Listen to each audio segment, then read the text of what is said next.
Various variants. It's time for more facts about the vax on this episode of Pushback.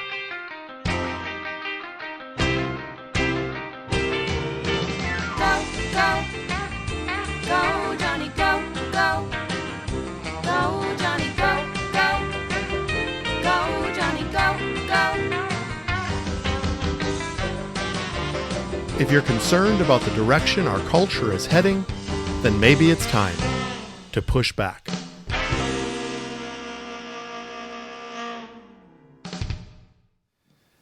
Greetings, everyone. Dr. Jonny coming to you again this week on Pushback. I've been able to talk about some other really important issues over the last several weeks, but enough questions have been raised and enough feedback and concerns that I think it's time to go back to some facts about the vax. We've had several series over the past of the last year as the vaccine was getting developed, and some really appropriate concerns were raised by a lot of my listeners, so I've had a chance to put my medical hat on and answer some of those questions. For those of you that don't know or are new to my podcast, I'm a family physician in central Minnesota, and so have some experience with operating and discussing and about vaccinations. And of course, COVID-19 has been on the forefront of everybody's mind over the last 2 years in regards to what's been happening and what's been changing. And so now this topic of variants have come up, and it's certainly been something that's been discussed and has been a concern for many different people. On a side note, I was convinced that variant was spelled V-A-R-I-E-N-T, and I've actually quizzed a few people about that as well, and most of them also said E-N-T, but it's actually V-A-R-I-A-N-T. My mother, I'm sure, would have known that because she's kind of a dictionary of spelling, but for the vast majority of us, we would have spelled it differently. These variants have been popping up, and I'm going to go into some detail about what those are and what that means, and what the future potentially looks like here as well.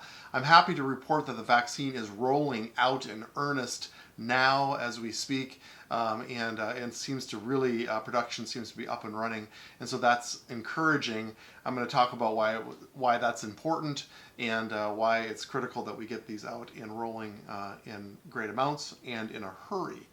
I'm encouraged also by a recent poll that came out that the wait and see group, you know who you are, and that's fine. And I said before that I'm completely comfortable with that and willing to be a guinea pig in regards to the vaccine because I feel so strongly about it. But about 3 to 4 months ago, the wait and see group was about 40% of the population, which I think is completely appropriate. But I'm happy to report that now it's gone down to 17%. The wait and see group has gone from 40% down to 17% over the last 3 to 4 months. And I did the math in my head, and if we count up those who have already gotten the vaccine to those who are willing to get it as soon as possible, and we add in that wait and see group, which is now down to 17%, it would add up to about 80% of the population. And as I mentioned before on previous podcasts, if you remember this idea of herd immunity, the idea of really getting on top of the transmissibility of this virus, we need to be around that 75 to 80%. And so I'm encouraged that maybe we can kind of get to that number. So I also read just a recent study that now they're analyzing the vaccine and testing the vaccine on age 12 to 15-year-olds, and the studies have come up to be 100% effective, the vaccine, in preventing that age group from getting the population. So that age group will probably be vaccinated by this summer, and we're opening up to more of a broad-based group, and so I'm optimistic that we're going to be able to get this thing under control. The COVID cases were declining fairly rapidly, now starting to kind of peak again, which kind of makes sense because of some of the lax and less mask mandates and more things opening, more people maybe getting tired of what's been happening and have been a little bit more aggressive in the way that they've been doing life, that we're going to probably see a little blip upwards again as well. but there's certainly been this concern about the variants that have been popping up. So let me explain exactly what those are. I'm going to try to go in as much detail as I can just over the next 20 minutes here. The CDC describes, that viruses constantly change all the time. Now that's true, that's what we can expect to see, and that's very common. And they change through what's called mutation. It's genetic variants that take place in their genes. Now sometimes new variants emerge and disappear because mutations aren't always advantageous for the virus. A lot of times it's actually less advantageous and it actually dies out easier. Other times, new variants emerge and persist. Now, multiple variants of the virus that causes COVID-19 have been documented in the United States and during this pandemic. So let me just give you a few of these you've heard. I'm not going to bore you with details and names, but the first one that we actually saw in the fall of 2020 was from the United Kingdom. It was called B117. Sounds like something out of Star Wars or something. It has a large number of mutations. Another one that rolled out in South Africa called B1351, and then one in Brazil called P1. That seems like a lot easier. P1, and it was travelers from Brazil who are actually going into Japan, and that was back in January. So these are the variants that the medical community is certainly keeping a close eye on and watch on to see kind of what will happen. I just want to just read this one paragraph, and then we're going to comment on it a little bit. The viruses are always changing, but occasionally makes an evolutionary leap. I'm going to talk about that term. Whenever the COVID-19 virus infects somebody, it hijacks the biological machinery of their cells to create copies of itself. Every so often, the genetic material the virus carries is copied incorrectly, producing what is known as a mutation. Most of the viruses with mutations die out, but some go on to infect other cells in the body and eventually other people.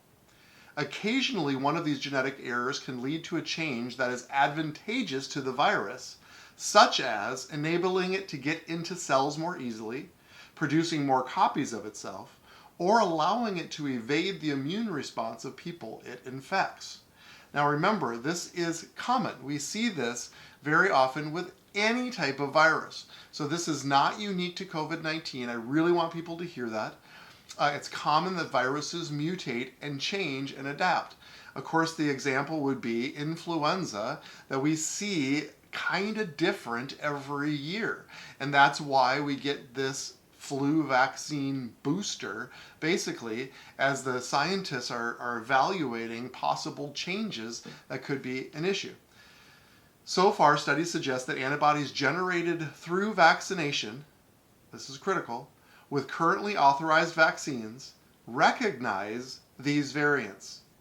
So far, we're seeing that the variants, the ones that I just described, the ones that we're keeping the closest eye on, are still recognized by the current vaccine. Now, it's possible that it might, we talked about this protein that the virus attaches to, and that the antibody kind of blocks that protein, that spike protein, if you recall. And I encourage you to go back to my previous Facts About the Vax series if you want more detail about that.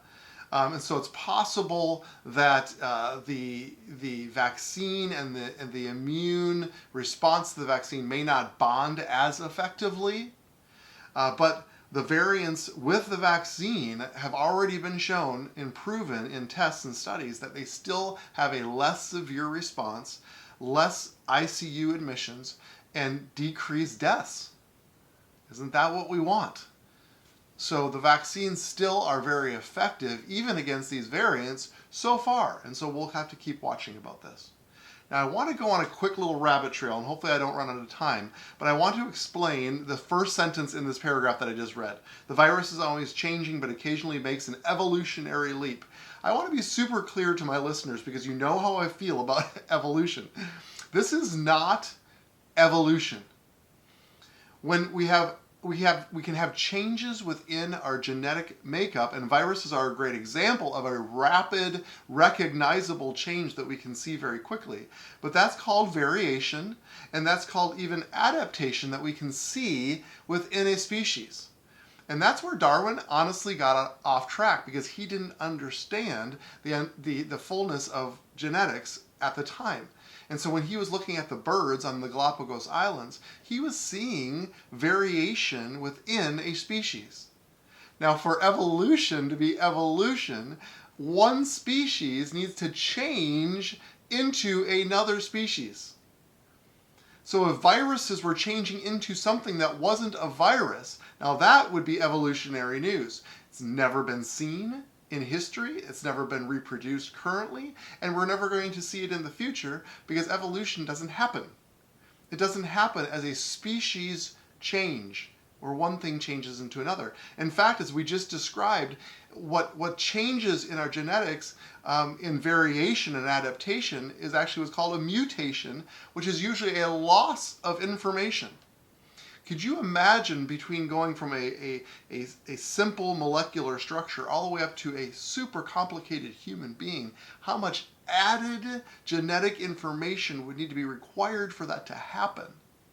That has never been seen, where genetic information is added to the point where somebody changes species to a different species. That's called evolution, and that is not what this is.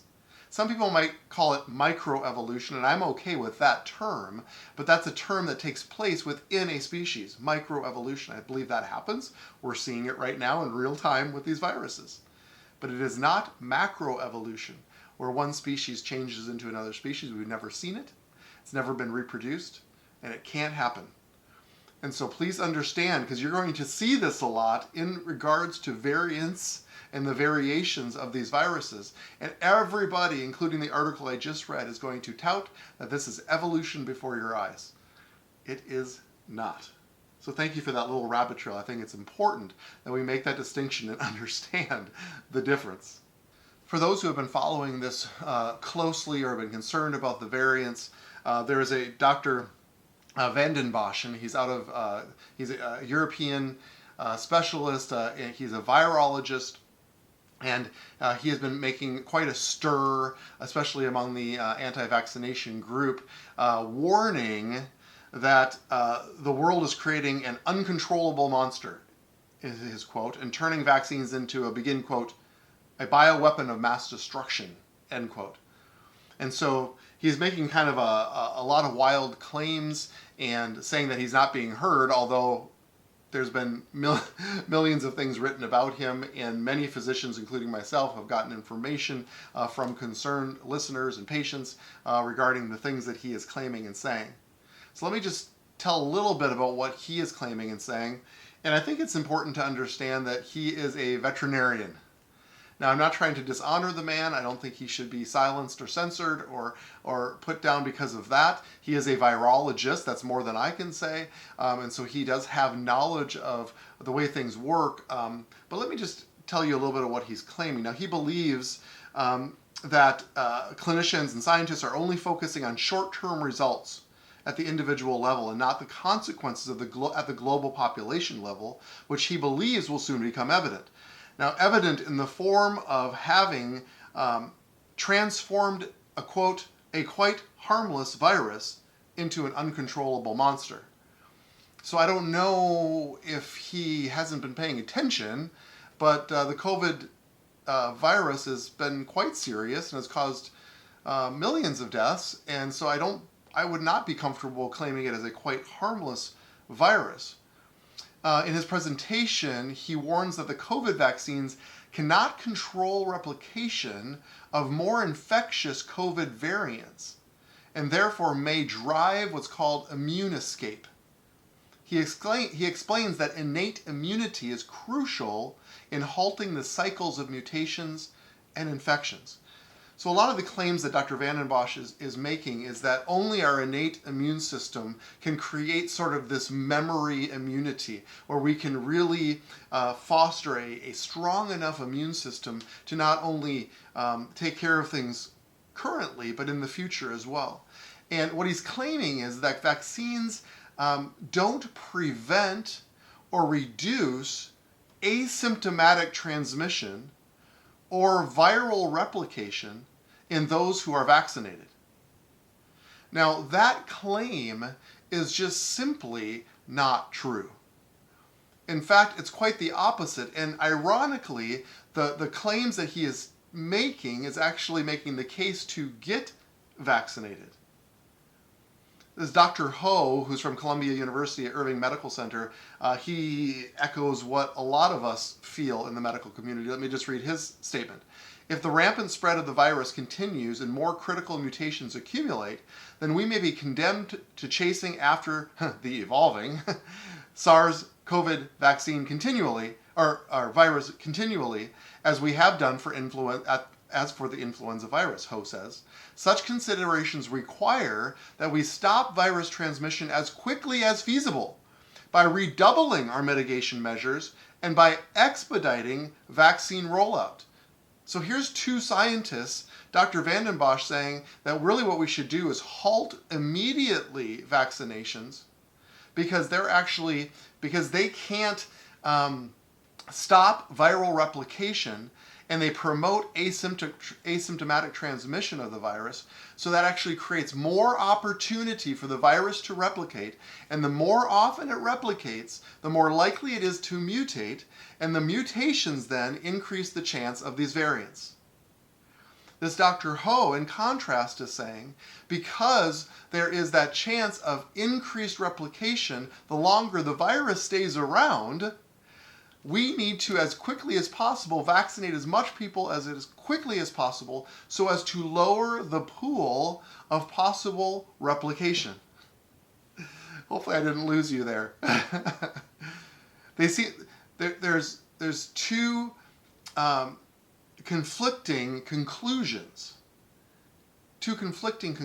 Now the problem that Dr. Vanden Bossche has is that studies have absolutely proven that the vaccines do reduce transmission in a big way and absolutely stop and limit viral replication in those who are vaccinated.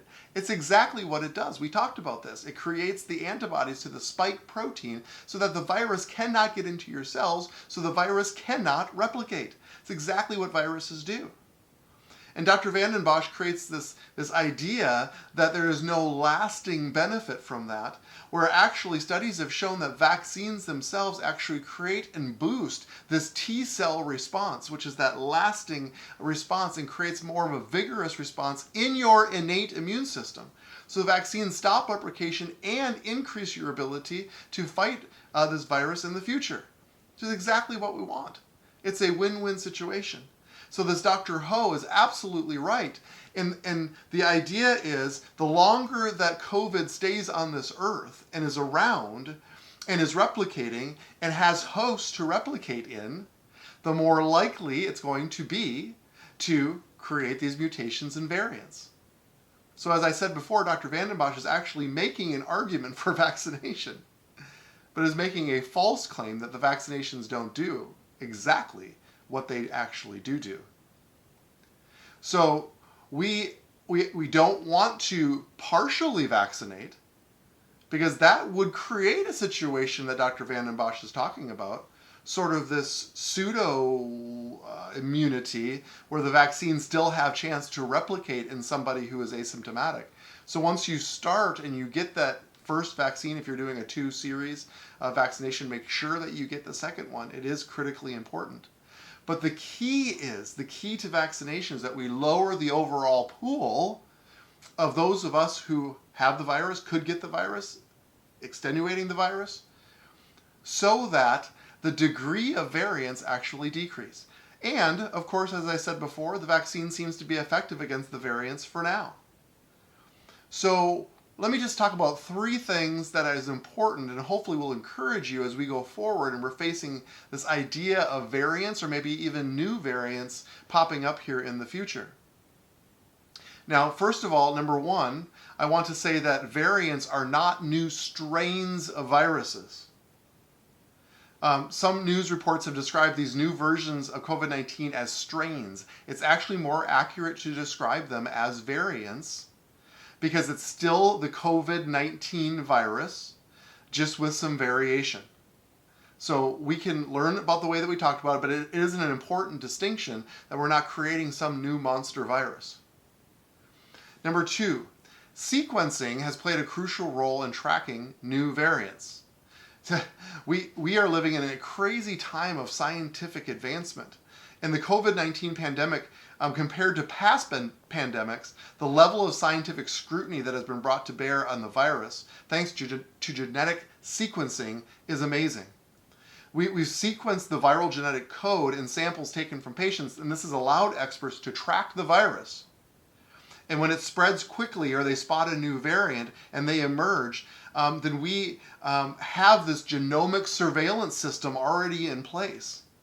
One doctor said it's almost like science fiction, like we can't believe it. When these things pop up, we're able to detect it so fast and we can trace it and follow it. The beauty of that is that this rapid detection has allowed rapid steps to control the spread of variants so that we can lock things down quickly if we have to, travel restrictions, for example. But this idea that within a month of finding a variant, that we can change things quickly, we can isolate it, and we can obviously monitor it, it's sort of unprecedented, the things that we can do right now. So the fact that we can genetically track these things so quickly is a huge advantage in this pandemic versus pandemics of the past. And of course, the last thing, and this is important to understand, that vaccines are already being made to deal with these variants. So some COVID-19 vaccines already show signs of being less effective at times, like I said, maybe not sticking quite as well. And so some manufacturers have already begun the process of developing booster shots. Very similar to this influenza shot that we get, so that we can get extra immunity against these versions if this becomes more critical. As long as the current vaccine seems to be working and it seems to be controlling things, these booster shots may not need to be necessary. But that's the beauty of this genetic tracking that we have, is that we can see in real time what's happening. We can see fatality rates and ICU rates, and we can isolate the ones that would be of concern, and then we could develop a booster to them if needed.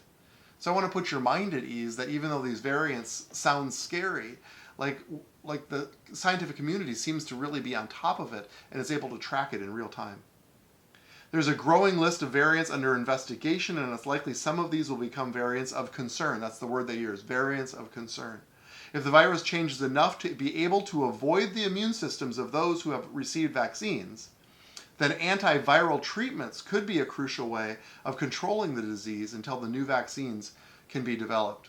So if the vaccines take a little bit of time, antiviral treatments, which are similar to like antibiotics for bacterial infections, there are antivirals such as like Tamiflu, medicines that we can give for influenza. Antiviral type medicines like that could be very effective in treating some of these people with variant viruses.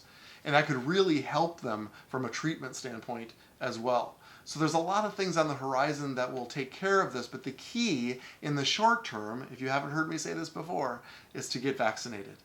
It's working, it's helping, it's been safe, and so far the studies of it have been very effective. Now I know that there's a percentage of people in that survey that I mentioned at the beginning of this podcast, there is about 15 to 20% of the people that still say no, they won't take it. There's about 12 to 13% that says under no conditions will I ever take it.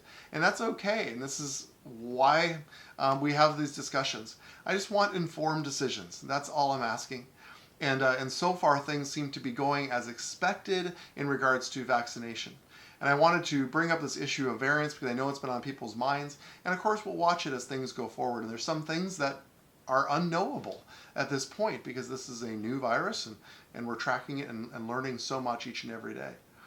So hopefully this helps answer some questions. Hopefully I didn't make it more confusing, but I wanted to have you understand what a variant is, what the approach is, why vaccination is still so important and critical, and the fact that things are going to be okay moving forward.